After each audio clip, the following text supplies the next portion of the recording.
Our Verified team is looking into some of your questions about returning to school, like whether teachers will have to be tested for COVID-19 before returning to the classroom. Here's investigative reporter Cheryl Mercedes with your Verify. All sorts of different topics to verify today, starting with this first question about the TEA. Someone asked whether or not the agency would have teachers test for COVID-19 before they return to campus in the fall.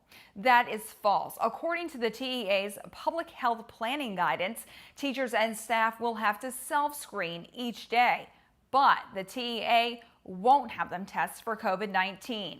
Someone else wrote in after receiving a letter from the Texas Department of Public Safety saying they needed a star on their driver's license. They wanted to know whether or not they could apply for a real ID online.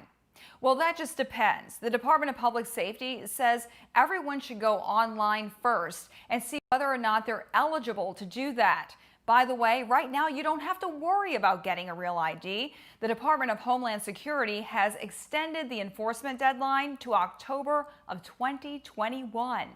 And lastly, someone wrote in, because it's getting so hot in Houston and we are reaching record heat, will the heat inside my car kill COVID-19? No, it won't. According to the WHO and the CDC, there's just not any evidence that any amount of heat can kill COVID-19. Back to you. Thanks, Cheryl. If you have something you want us to look into, go ahead, email verify@khou.com.